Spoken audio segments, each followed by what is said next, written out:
And I don't give a fuck about Raheem either. I don't give a fuck about myself. Look, I ain't shit.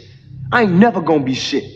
And you less of a man than me, so as soon as I decide that you ain't gonna be shit, so be it. You remember that, motherfucker. Regardez la façon dont les vampires de le film Sinners fixent ceux qui ne sont pas contaminés par l'obscurité. Ils bavent devant la lumière, jusqu'à vouloir les dévorer pour nourrir leur propre vide et corrompre la lumière.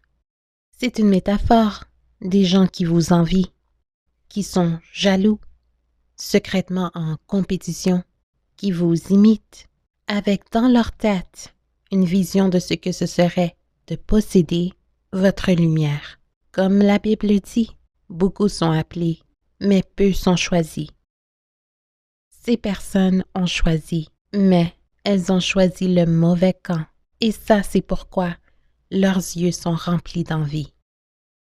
Bienvenue sur la chaîne Idor Style. Analysons ensemble l'archétype de l'ombre affamée afin que vous puissiez reconnaître qui dans votre vie porte ce masque. Premier chapitre, le silence, l'illusion bruyante. J'ai travaillé dans des cabinets d'avocats entourés de clients millionnaires et milliardaires. La première chose que j'ai remarquée dans la véritable richesse, c'est son silence. Il faut connaître la richesse pour la reconnaître. Elle est dans les coutures taillées sur mesure de leur costume, les boutons de manchette en or 24 carats, les chaussures à 5 chiffres. J'ai aussi travaillé au tribunal, entouré de criminels condamnés. Leur richesse était bruyante. Des marques de luxe de la tête aux pieds. Leur but, la perception, pas la substance. Si vous mettez les deux groupes dans la même pièce, les criminels ne seraient pas mal à l'aise à cause des vêtements, mais à cause du silence. Parce que ce n'est pas une question d'argent, mais d'énergie. Chapitre 2. Longue vie au roi. Les mots que Scar a chuchotés avant de précipiter Mufasa dans la mort. En réalité, Scar ne voulait pas servir le royaume. Il voulait porter la couronne sans porter le poids. Ça, c'est l'envie, dans sa forme la plus pure, aussi appelée l'archétype de l'ombre affamée. Certains d'entre vous ont ce type de personnes dans votre entourage. Elles copient parce qu'ils sont vides d'identité, l'envie déguisée en admiration et la proximité pour vous étudier avant de vous trahir. Mufasa et Scar ne sont pas que des personnages. Ce sont des archétypes qui se jouent chaque jour dans la vraie vie. Surtout quand l'authenticité de quelqu'un menace la fausse identité d'un autre. Avez-vous aussi remarqué comment Scar est le seul avec des yeux verts? Chapitre 3. Cain et Abel. Ce n'est pas nouveau. Cette histoire est ancienne. Cain et Abel, même parents, même sang. L'offre d'Abel venait d'un cœur pur. Celle de Cain venait de l'ego. Dieu a honoré Abel, et le cœur de Cain s'est assombri de jalousie. Quand Dieu parlait à Cain, juste avant qu'il ne tue Abel, il lui dit « Si tu agis bien, ne serais-tu pas accepté? Et si tu agis mal, le péché se couche à ta porte. Ses désirs se portent vers toi, mais toi domines sur lui. » Au lieu de s'élever, Cain s'est abaissé, jusqu'à ce que le meurtre devienne plus facile que l'introspection. Certains membres de votre famille peuvent être vos pires ennemis, parce qu'ils ont une proximité à vous. Et s'ils fonctionnent avec l'ego comme Cain, alors tout ce que vous recevez, un compliment, un cadeau, la façon dont les autres vous traitent, si eux ne reçoivent pas la même chose, ou s'ils se sentent ignorés, l'envie non seulement existe, mais elle grandit. L'archétype de l'ombre affamée peut se trouver dans votre famille, votre lieu de travail, dans votre cercle. Ils ne peuvent pas célébrer votre faveur parce qu'elle expose leur propre manque. L'envie cherchera toujours à éliminer ce qu'elle refuse de devenir. Chapitre 4. Tout ce que la lumière touche est notre royaume. Comprenez-vous ce qu'il disait vraiment? Ce n'est pas seulement externe, c'était intérieur, car le royaume est en vous.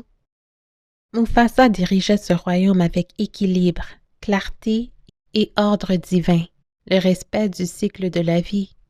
Il ne tuait pas pour ses propres désirs. Il savait qu'un jour, il deviendra lui-même un repas du cycle. Ses décisions venaient d'une boussole intérieure. Il n'avait pas besoin de crier pour être entendu. Il entrait simplement dans la pièce et l'énergie changeait en silence. Comme disait Lady Yen, son nom seul les faisait trembler, car son nom portait du poids. Un nom est spirituel. Il porte l'énergie des choix d'une personne. C'est plus précieux que la richesse, car la richesse passe, mais le nom demeure.